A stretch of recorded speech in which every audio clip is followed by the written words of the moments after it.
very far. So I'm not exactly sure how the data structure works internally at the MBA, but let me just show you what they did. So they commissioned a consulting firm to run a study, and that's what this kind of comment here is based on. And I don't want to be too harsh about their study. We wrote a paper looking at it in more detail, and if you're curious, you can go and it's on my website. We've also provided all our data so you can kind of make a comparison. It's one of these interesting cases in science where the New York Times said, well, this is interesting. You know, we have some scholars saying one thing, we have an industry group saying the other. This has happened in the past with smoking and lead and other things. And so the natural thing you do is you just commission an outside group of people to review the two studies. So they had Larry Katz, who's a Harvard professor. They had Dave Barry, who's a sports economist. They had Ian Ayres, who's a good, he's a law professor, but he does a lot of pop writing. And so, it's kind of nice to have some outside people weigh in on this. Well, let me just give you kind of my view of the MBA study. So they took 2.5 seasons of data. So one thing right from the start is they didn't actually look at the same years of data that we were. Okay? So if you want to refute someone else's findings, you should actually try to match the same time period. But that's fine, because what we'll do is we'll try to match their time period. They look at the number of fouls earned by a player in a game. Now, one of the things they said is that they have an advantage over us because they know who blew the whistle. Turns out they didn't use that particular advantage very well to them. And one thing we should make a case for is, from a policy perspective, it might be important to know who blew the whistle, because then you could know who the racially biased people are. But actually, from like an assignment perspective, you might actually just want to know are you treated differently when there's 3 black referees versus when there's 3 white referees. So in fact, if I look at just the games in which there's just 3 black referees and 3 white referees, we find the same results. And in the case, I actually do know who the race of the person who blew the whistle. Okay? Now, I can't actually pinpoint which of those referees is the racially biased one.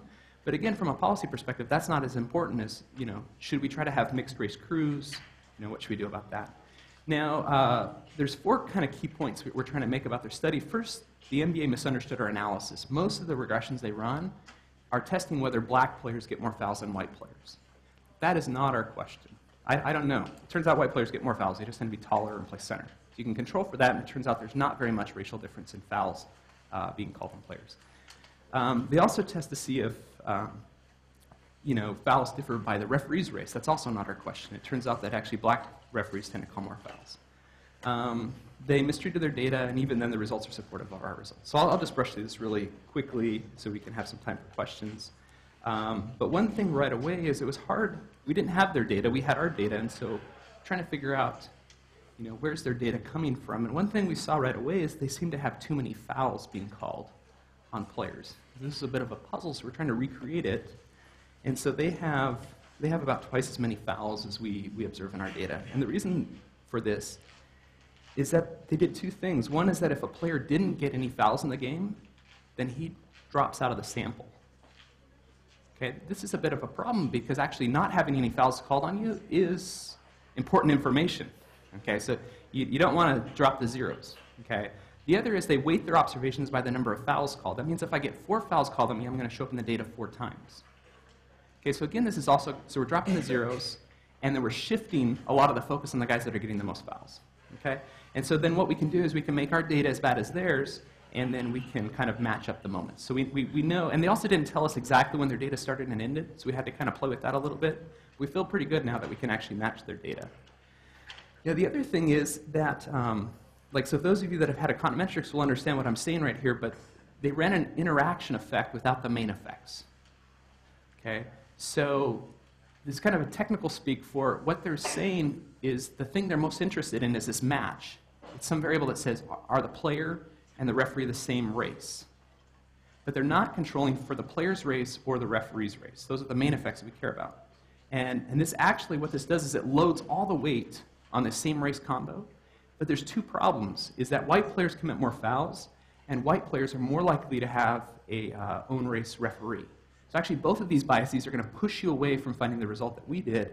And so what we do is we do a little bit of math magic and try to take the numbers that we could see in their tables and rejigger it back into the format we wanted it. And so what's happening is if you see those 2 numbers that are pointed to by blue arrows, they're taking the average of those 2 numbers, because those are the opposite race pairings, and then they're comparing that to the mix of the 2 purple numbers. And so when you do that, you actually find those two averages are almost identical. So that would look like there's no own race bias. But when you actually do the appropriate comparison, which is this diff and diff, compare the black and white players across the two different regimes, then you get an effect of about 0.482. That's about twice as large as what we found. And so what we can do is we can actually take the numbers that they provided in their report and then rejigger it back to the format that we had in our report. And what you find then, and this is actually very helpful because it taught us something very important. This is something we hadn't looked at earlier, but you find that the racial bias is most pronounced among the players who don't play very much. And this actually matches a lot of the psychological research. It turns out that if you have racial bias, you're not going to have racial bias against Bill Cosby. You're going to have racial bias against some generic black or white person. Okay? And so it's actually the kind of low star level players that are bearing the brunt of the racial bias. Okay. And the last thing is, now that, so April 2007, the study came out. It's pretty well known at the NBA. It's pretty well known among the referees. I think Dean Oliver actually explained our study to them. I'm sure the Las Vegas bookmakers know about our study. And so now what we can do is actually what we're looking at now is we're seeing what has changed since April 2007. And the one thing I can tell you is actually the racial mix of the referee crews has not changed. There have been a steady increase in racially mixed referee crews. And right in 2007, it just seems to stop. We're trying to, this is a bit of a puzzle because I thought one of the easy implementations is just to try to work to have, you have a lot of other constraints on your assignment mechanism. You could just try to make it so you avoid having 3 white referees or 3 black referees. That hasn't been done. When we look at the racial bias of the referees, that seems to have gone down a little bit, which actually matches some research that shows that once you're aware of it, you can actually repress it a little bit. And then I haven't checked the bookmakers yet, but I imagine that they were the quickest to respond. Okay. And that's it. So I guess we could just have some time for questions.